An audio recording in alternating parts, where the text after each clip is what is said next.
The second argument on this is that the ban cannot address full spectrum of risk.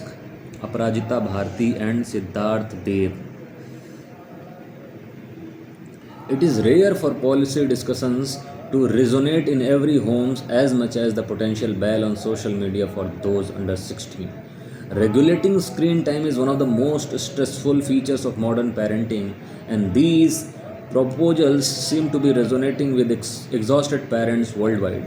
India, until recently, appeared on a different path. However, something shifted in the last 2 months.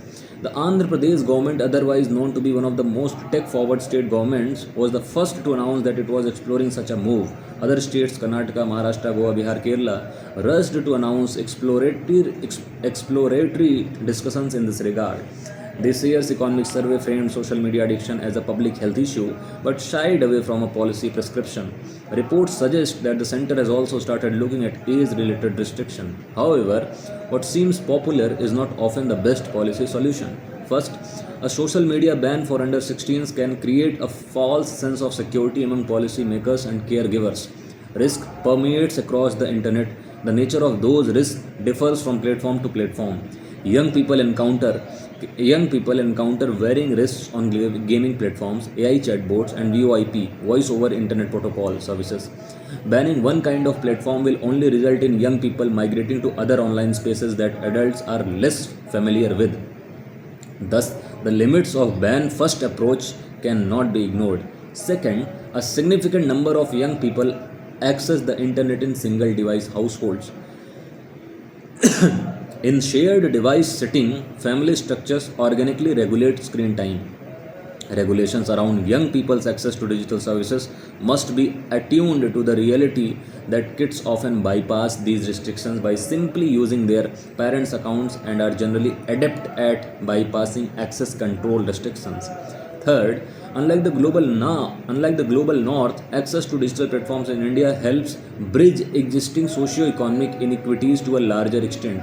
The 2024 USSR survey cited by the economic survey also observes that over half of young people in rural areas use smartphones for education. It also observed that nearly 80% of the mothers were only schooled till class 10th, with over 40% having only completed class 5. This points to inverse dependence of mothers, often primary caregivers. This points to the inverse dependence of mothers, often primary caregivers, on their children for digital guidance. Therefore, policy makers should weigh the wider ramifications of cutting kids' access to online spaces. Given this context, India should explore frameworks that align with social realities while addressing parents' legitimate concerns.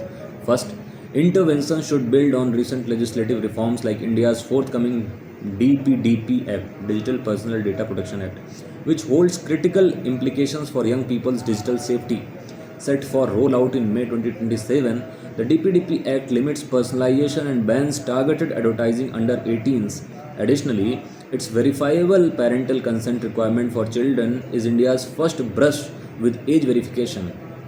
Its implementation will provide evidence about India's ability to successfully deploy population scale age verification methods. For context, countries like Australia are struggling with domestic rollouts.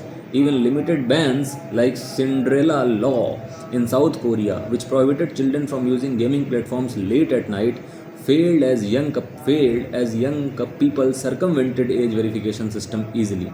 In parallel, India can introduce a framework built on well-being by design principles.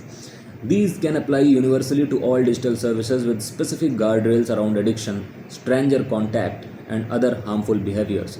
The principles should be augmented by transparency norms and penalties in case of violations. Platforms can be nudged to increase the uptake of parental controls and user awareness about their reporting and safety features.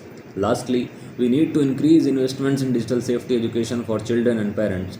We have a generation of parents that have had social media since they were teens and are no less prone to harmful online behaviors. While some school boards have adopted digital safety curricula, they are not implemented uniformly as this is often seen as a supplementary activity. Such curricula should also be dynamically updated to keep pace with rapid technological change. Indian policymakers, have taken a pragmatic approach to digital regulation so far, one that balances safety with socio-economic upliftment. We hope that when it comes to digital access for teenagers, we adopt a similar approach and find a middle path and achieves our goal.